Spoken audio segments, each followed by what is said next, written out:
विश्व के कोने कोने में यूट्यूब के माध्यम से हमसे गुरु मंत्र लेकर वैदिक परंपरा में आगे बढ़ने वाले मेरे प्रिय शिष्यों, सज्जन और सन्नारियों, महाभारत की कथा सुनाया मैं आपको। आज से देवी भागवत की कथा सुनाऊंगा। देवी भागवत की बातें करेंगे। महर्षि पाराशर का बीज और सत्यवती के उदर से वेदव्यास जी प्रकट हुए। उन्होंने सामान्य प्रजा को ध्यान में रखकर वेदों का विभाजन किया। 108 उपनिषद और 18 पुराणों की रचना की। उसमें देवी भागवत सर्वश्रेष्ठ है। देवी भागवत सुनने से व्यक्ति मोक्ष गति को प्राप्त कर लेता है।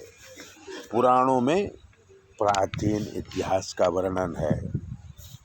परीक्षित के बाद उनके पुत्र जन्मेजय राजा हुए।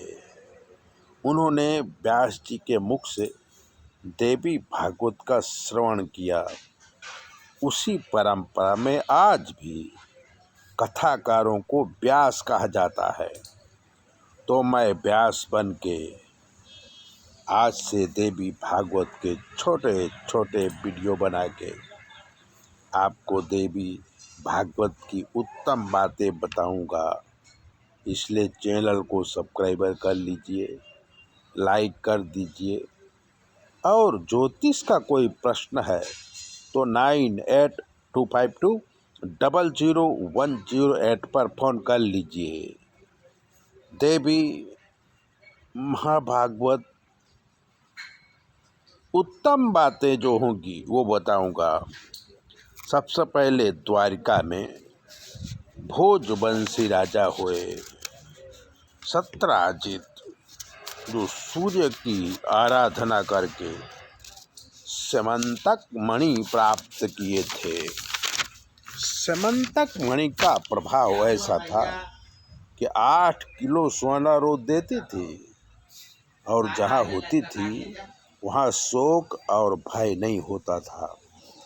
श्री कृष्ण भगवान ने राजा सत्राजित से ये मणि मांगी थी, लेकिन सत्राजित ने इनकार कर दिया था।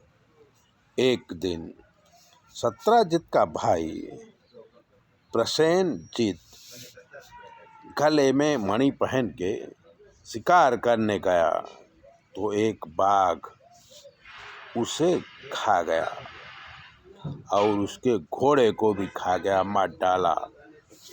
वहीं पर जामवंत रहते थे। उन्होंने बाघ को मार डाला और स्यमंतक मणि लेके अपनी गुफा में चले गए। प्रसेनजित जब नहीं आए तो कृष्ण के ऊपर आरोप आया। सत्राजित ने कहा कि कृष्ण ने मेरे भाई को मरवा दिया और मणि ले ली। झूठा आरोप कृष्ण भगवान सहन नहीं कर सके तो सेना के साथ मिलकर जंगल में गए और मणि ढूंढने लगे। तब उन्होंने देखा कि एक बालक स्यमंतक मणि से को खिलौना समझकर खेल रहा है। कृष्ण ने वो मणि मांगी तो बालक गुफा में भाग गया। उसके पीछे पीछे कृष्ण भी गुफा में प्रवेश किए। वहाँ जामवंत जी मिले। मणि के लिए दोनों में भयंकर युद्ध हुआ। 27 दिन तक युद्ध चला। तब जामवंत को रामावतार की बात याद आई कि राम ही कृष्ण बन के आए हैं, तो उन्होंने स्यमंतक मणि तो दे दिया, साथ में अपनी पुत्री जाम्बुवती को भी पत्नी के रूप में दे दिया। स्यमंतक मणि और जाम्बुवती को लेके श्री कृष्ण द्वारिका आए और शास्त्र के अनुसार जाम्बुवती से शादी किया और द्वारिका में उत्सव मनाने लगे। देवी भागवत की कथा शुरू कर दिया है। आप चैनल सब्सक्राइबर कर लीजिए और ज्योतिष के लिए 9825200108 पर फ़ोन कर लीजिए। रोज़ आपको देवी भागवत की बातों के एक वीडियो ज़रूर मिलेगा। चैनल सब्सक्राइबर करो, लाइक करो।